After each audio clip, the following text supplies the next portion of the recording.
What's going on, Leafs Nation? Offside is back in your ears, and we're sitting down with friend of the show, Mr. Terry Koshan. Terry, how's it going today?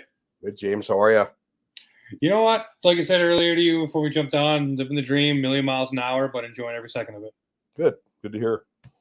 So let's get right into it. These Maple Leafs, they are a different kettle of fish this year. Yep. But I want to know from you, when you think about this season so far, the Maple Leafs are what to you? Going in the right direction. It's hard to really dissect. It's not hard to dissect the season, but coming to some conclusions about it. I mean, listen, you go through a patch where they start the year thinking that one of the guys is going to be their main goaltenders. It's terrible. Has to go rediscover his game. Injuries on the blue line throughout a lot of it. And at the same time, you're having people up front who are having career years. And two of them in particular are Austin Matthews, of course, and William Nylander. Yep. But there was a lot that had to come together for this team. And, I think what's impressive to me the most, James, is that they're steaming toward another 100-point season. And look, we get that the regular season, quote unquote, doesn't count. Well, fine. In the end, it doesn't. But you have to do good things in the regular season. You have to team build. You have to do all these things that make it work in the end. And they've done a lot of that. And listen, I know Sheldon Keefe has his detractors. I'm not one of them. I just listed a bunch of things that could have made a bunch of other teams go off the rails, or at least not do as well as they could have. And that's not what's happened with this Leafs team. So, Brad Treliving, one of his themes, as we know, James, the defense has been a work in progress all along. He said even after the trade deadline, it's got to be done by committee. But I would think that, I thought it was an underwhelming deadline for the GM. But if you've seen what certainly a guy like Joel Edmondson has brought in, that element's a little bit lesser Lyubushkin because he hasn't played as much. And then some nice depth in Connor Dewar. But it's a different Leaf group now. If Edmondson and McCabe can keep doing what they're doing physically and kind of lead that tone or set that tone, then, it's going to give them a different look that they have not had in the playoffs before. And that's what you should be asking for to your new guys. Let me ask you this question. You talked about the deadline being underwhelming. And in the Toronto market, there's been many teams, whether it's the Raptors, the Blue Jays, where teams have kind of been silently vocal or outright vocal about the team not making moves to support and help the squad. Yep. I'll be for one to say that I think the moves that were made here were the right ones. They weren't flashy. They weren't big or sexy, but they addressed what this team needed, which was guys to be physical, guys to be on the penalty kill, guys with energy. Yep. Is what they brought in. But I want to know, like, around that room, you're there, you get to talk to the guys and get to be around the team sometimes. What was the mood after the deadline? Do you think the guys were bracing themselves for a bigger move? Because there was a whole lot of stuff out in the media, about what they would bring in or what they could move. And some guys seem like they're gripping their stick a little tighter heading into that deadline. So, well, I think that always happens. Yeah. Even though they know, we joked around with Max Domi about a week before the deadline, and he was, having been traded before and this sort of thing. And obviously, Max has kind of made it around the league a bit. And I said to him at the end of one of the scrums, said, "You're not worried about next week, are you?" He just laughed and said, "No, I'm not."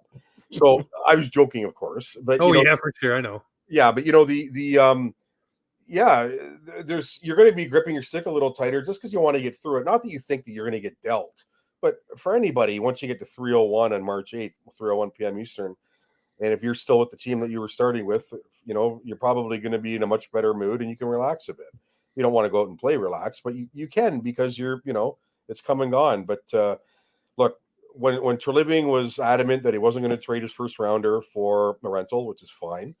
And, you're not going to trade Easton Cowan or not Matthew Nyes. Fisherman. Then your options are that much more limited, obviously, of what you can bring in. And, the star player on the blue line that was available, Noah Hannafin, made it fairly clear he's going to sign with an American team, U.S.-based team come July 1.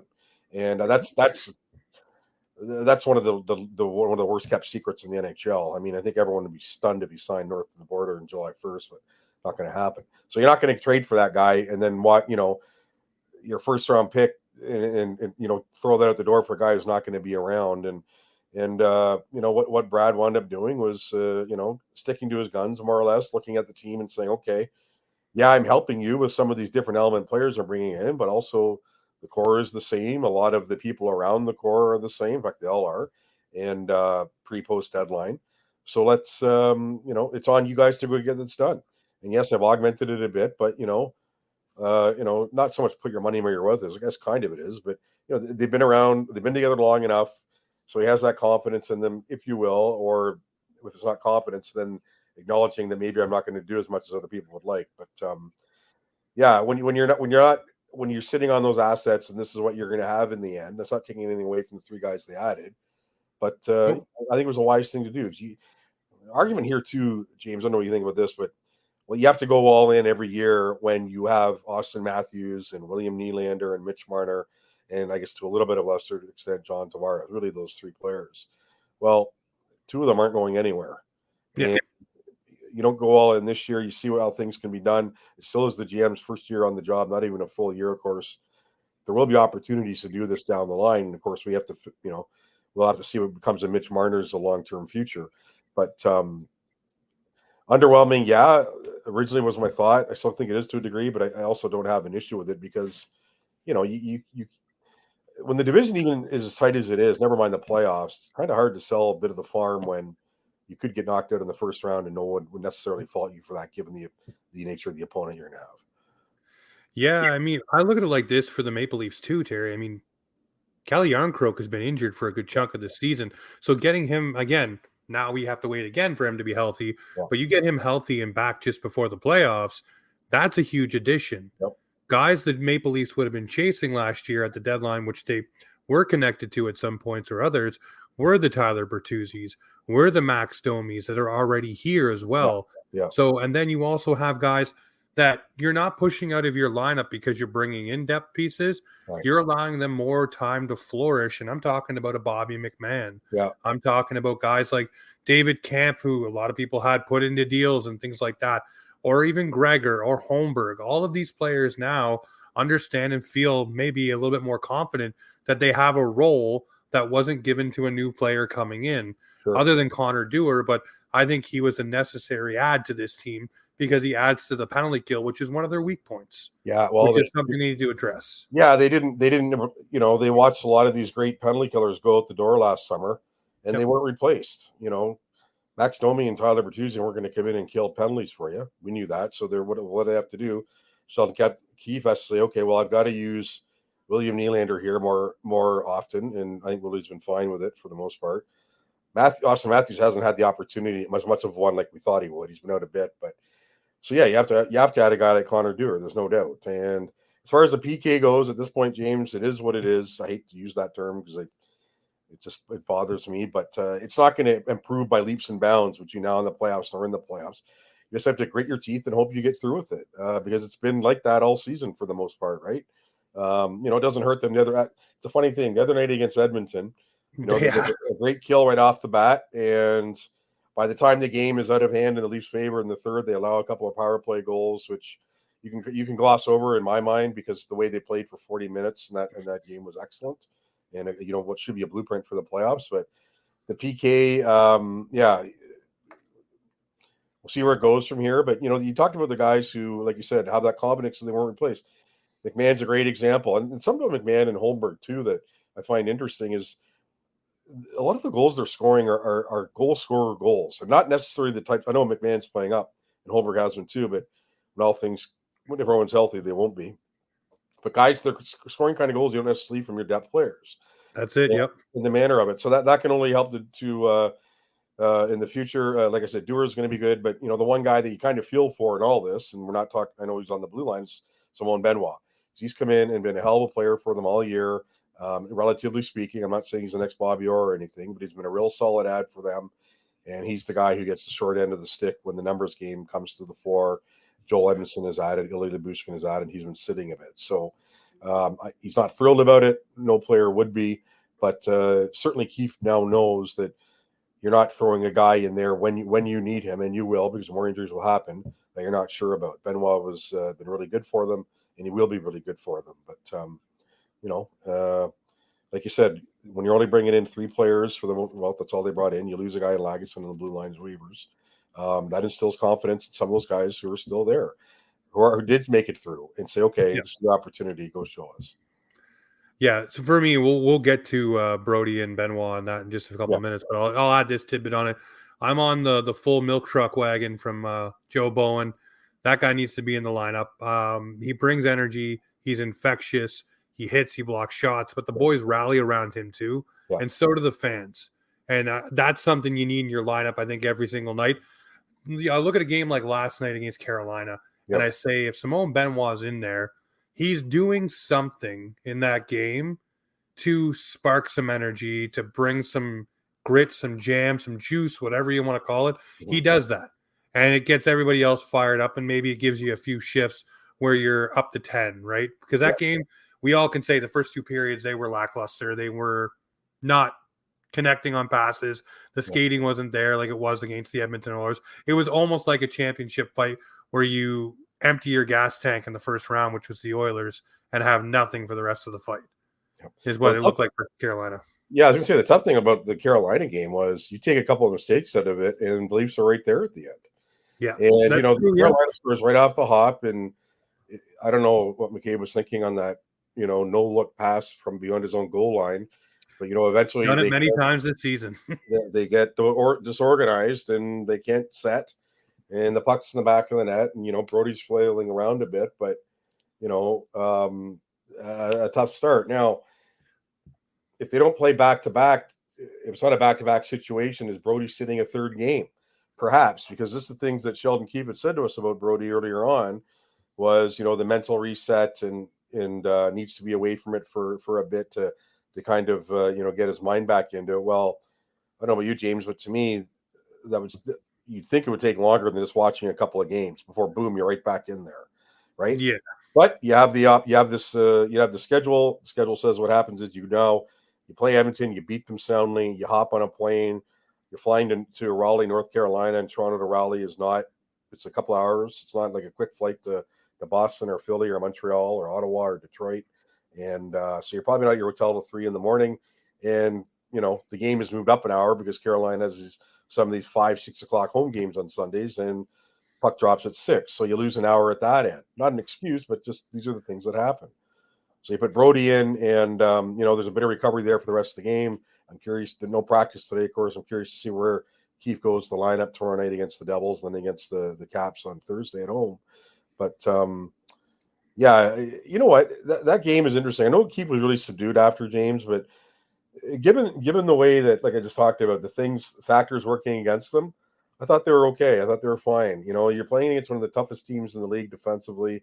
We know how good Carolina is. A really good defense core. They really added well to their players up front, of course, in the trades that they made, especially in Jake Gensel at the trade deadline.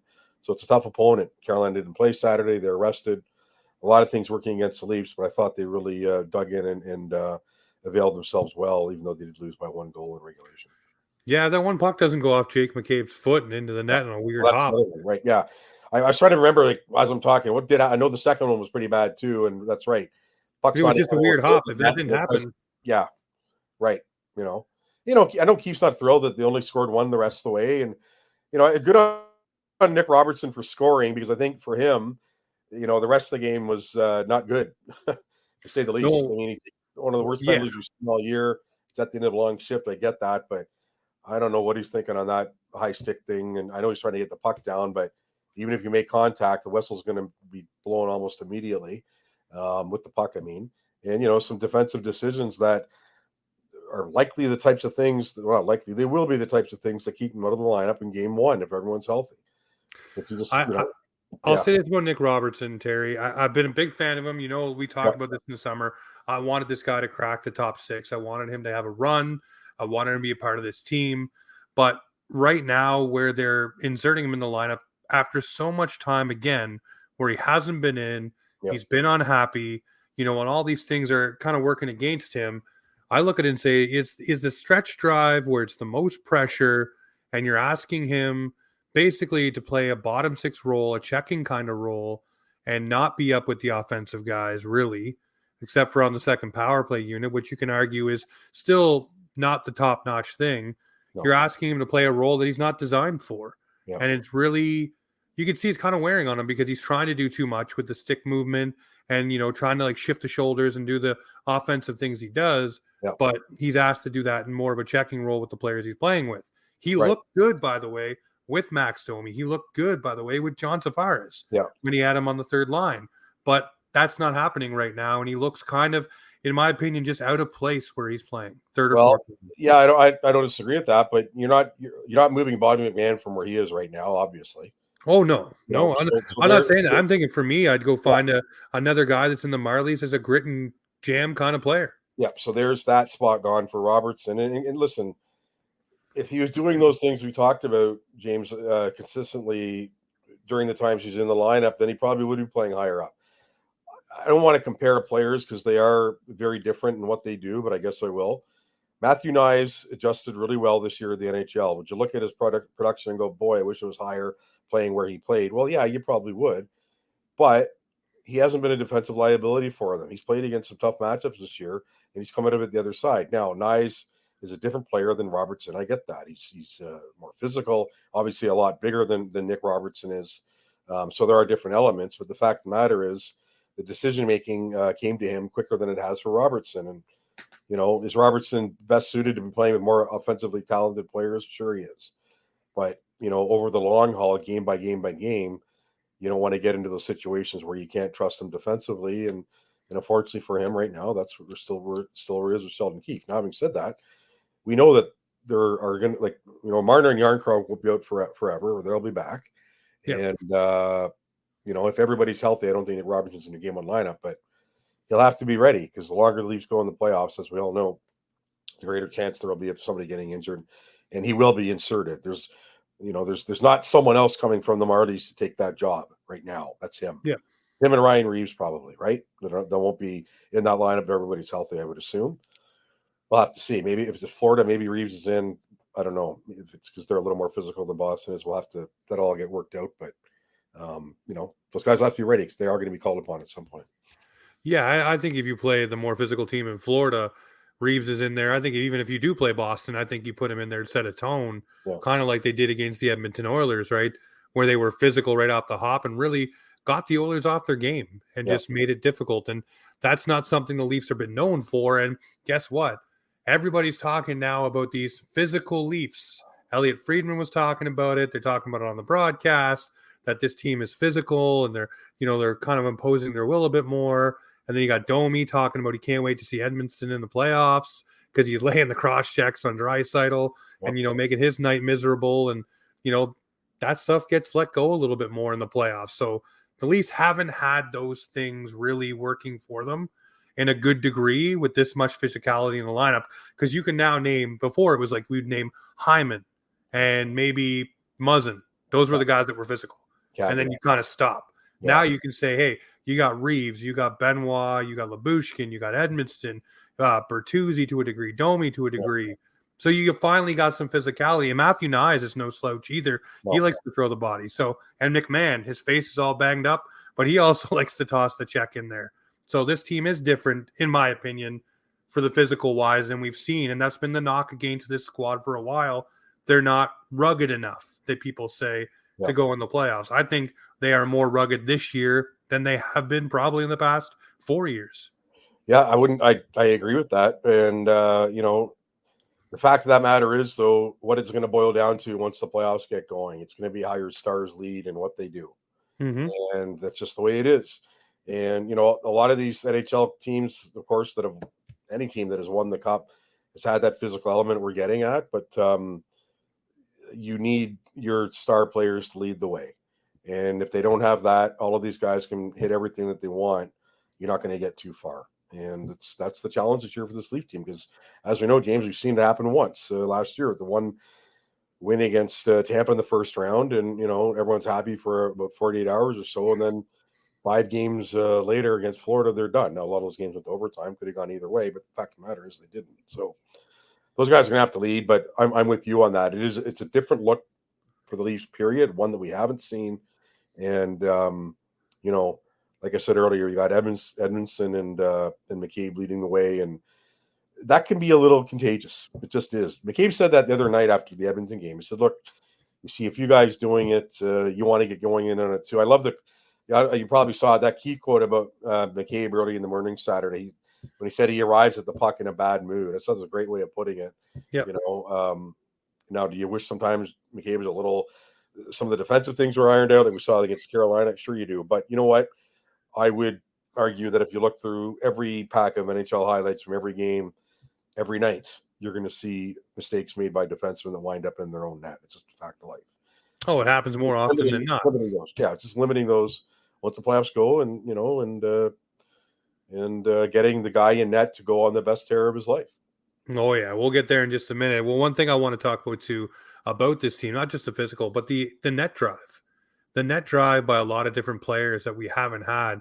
A lot of talk about, how Willie's a kind of a perimeter shooter. He does go to the front of the net and get his goals, but his shot is always, down the wing, beautiful shot. That's Willie's style, pretty much. Matthews, same thing. It's not so much driving the net, but when I'm saying driving the net, I'm talking about Bobby McMahon, Pontus Holmberg, Bertuzzi to a degree, Domi as well. These guys are actually, going towards, even David Kampf now is doing the same thing. That's another thing is kind of contagious. All these guys are starting to drive that net and just causing chaos where, the Leafs weren't getting into, let's just call it the dirty areas, the Zach Hyman areas, if you will. Happy 50 goals to him, by the way. But yeah, the dirty areas for the Leafs were something in the playoffs that we missed. The depth scoring was something we missed. And it seems like when this lineup is put together optimally, when Marner's back and Yarncroke's back, I mean, if you're running Matthews, Domi, and then on your third C, John Tavares, and flanking them with the wingers that are now producing, I mean, that's a pretty darn good lineup, in my opinion. Sure it is. And I think that's what they were looking for last year with Ryan O'Reilly being on this team on the third center. But now you can do it with a guy you already have in John Tavares and still run three solid lines and then a defensive line of Dewar, Camp, and insert player on the other side, whoever you want, whatever game it is, right, to make it go. But this team just seems to have more of everything they've been lacking. Now, does it come together in the playoffs? We don't know. But it seems like the pieces are there, and it seems like this team just can't wait to get to the dance. I think they're kind of tired of the regular season right now. Well, I think most teams are on the way, are at that point now. You're almost getting to a point where, the Leafs are pretty sure they're going to finish third in the division. You just want to get through it unscathed. And listen, there will be bumps and bruises. We get all that. And I don't think anybody's playing at 100% health right now. I mean, not this late in the season and not with the way that the Leafs have been playing and the amount of hockey they've been playing, but you just want to get through it now without any major injuries. But it's funny, the whole net front thing, really, you look at it at both ends, because now you have the guys on your blue line who are going to make that area around the paint not fun for the opposing forwards. Have the Leafs had that in the past? No, they haven't. Luke Schenn brought it last year, but he came and gone. It was like he was barely here, right? So, but really, in the past years, they haven't had it to that degree. You talk about the offensive side of it. Those guys too like to go to the net. And they're not, the dirty areas. Matt Knight is another one. Along with the guys that you mentioned. So there is that enthusiasm for it. And the one guy that I think I'm really curious about, James, when the playoffs get going, is Tyler Bertuzzi. For a couple of years. Look, has he got back to the 30-goal pace of Detroit? No, he hasn't. But the funny about him is we look at the last year in the playoffs, the Bruins, and how well he did. Well, that's really been his only taste of the playoffs in the NHL. So what do you have to do now to get back to that level? To me, would you like to have seen more of that from Bertuzzi during this regular season? I think so, for sure. But having said that, that there is really the potential for that once the playoffs get going. And I know he fought a few weeks ago, and he doesn't really fight a heck of a lot, but that type of scrappiness and everything that, gets him to the front of the net and has him staying there and the work in the corners. I'm looking forward, I guess, to seeing what he can do in the playoffs in that regard. Because, like I said, the Leafs and everyone else saw it in a very real brief window last year when he did what he did for the Bruins the first round against Florida. Not only that, but he produced to get 10 points in the series. So that potential is there, and it should be Leafs Nation should be a little excited about that, because you'd rather err on, okay, we haven't seen it all year from him to the degree we'd like. Does that mean we'll see it in the playoffs? Not so much that, more of, we're pretty sure we are going to see more of this once the playoffs get going. And you don't want to put too much heat on one guy, but I think he would tell you too that he knows he can be better in that regard. And it'll be up to the player to get it done. But I think there's confidence certainly in the coaching staff that he can be that guy. Yeah, well, I mean, he's woken up.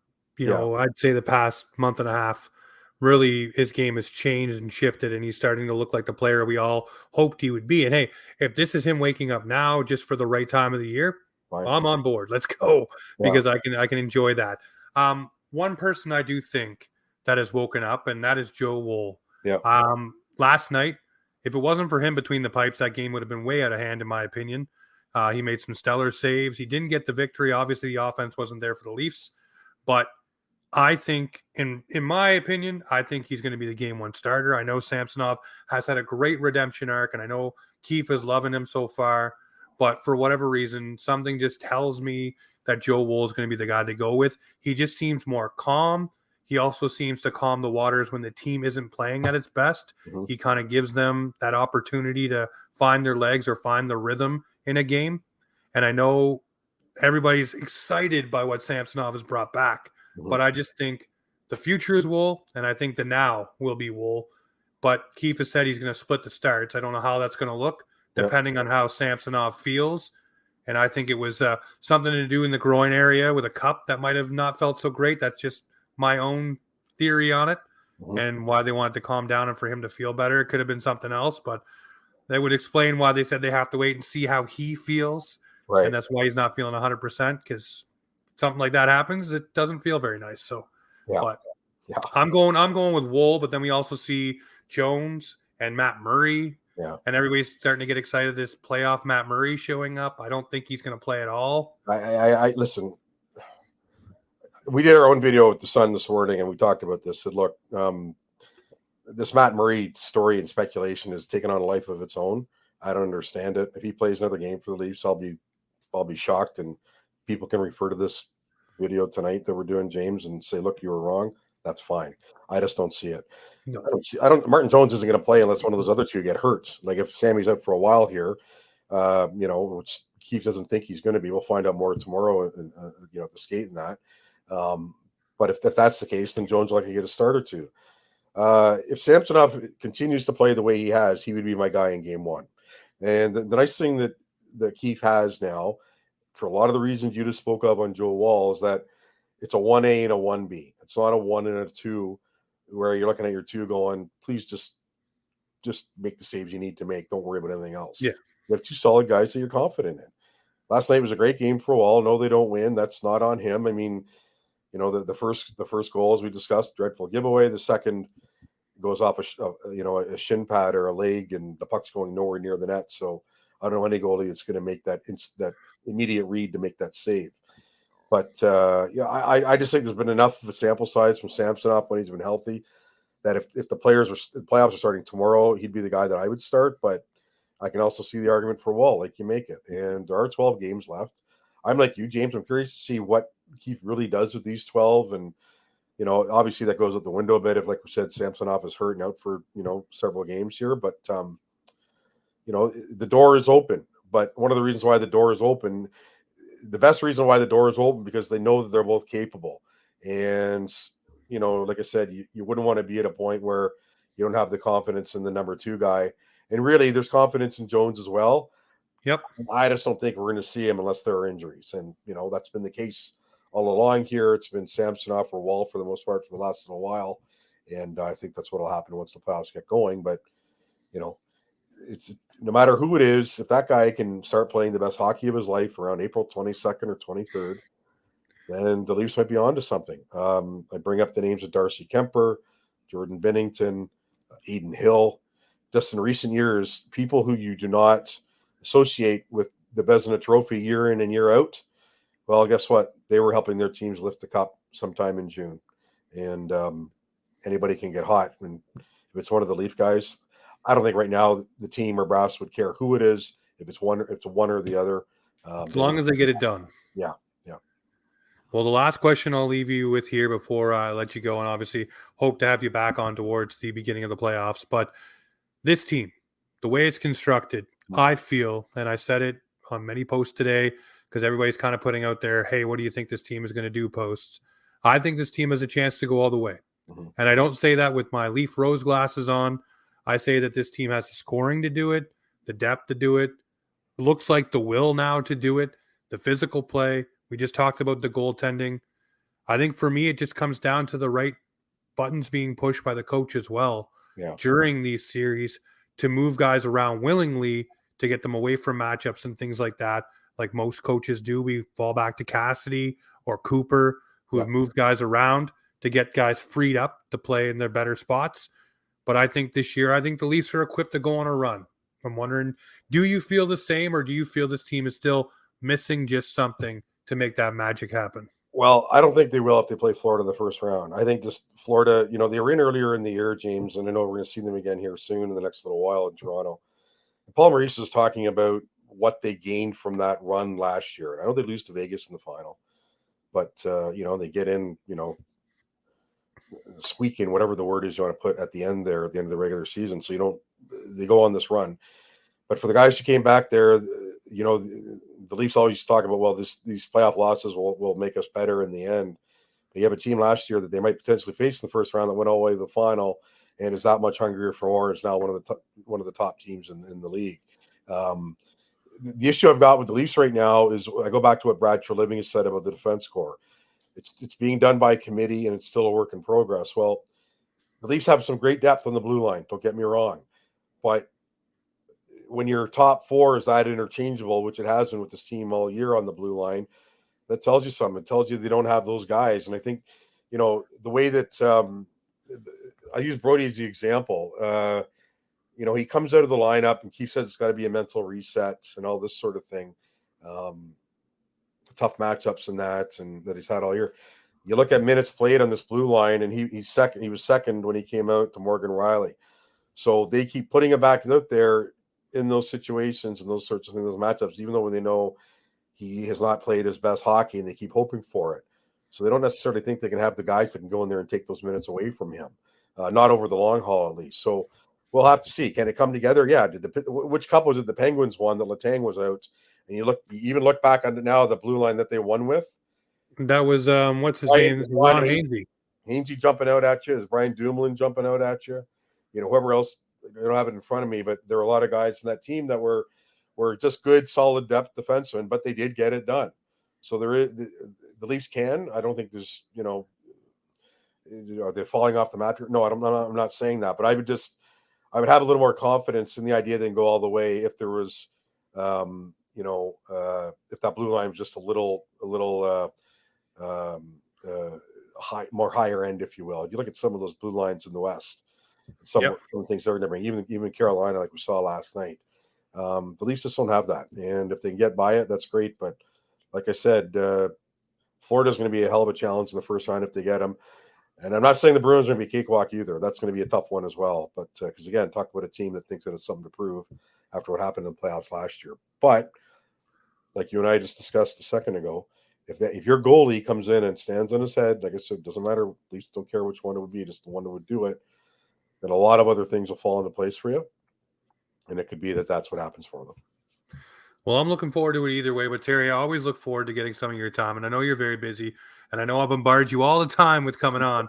But I want to say thank you very much. I really do appreciate getting to talk some puck with you and having you on, my friend. It's always a great time. Yeah, always good to talk to you, James. Same here. It's always a good time well spent to talk to you. Good stuff. Well, I appreciate it. Well, ladies and gentlemen, appreciate you right now. 109 strong watching live. Pretty awesome. Appreciate you all from joining in. Make sure you go check out Terry over on Twitter. I'll drop his handle in the show preview. Also, make sure you follow us over on YouTube. Get on in there. But, guys, this is Offside Hockey Talk, where the Maple Leafs and hockey come to talk.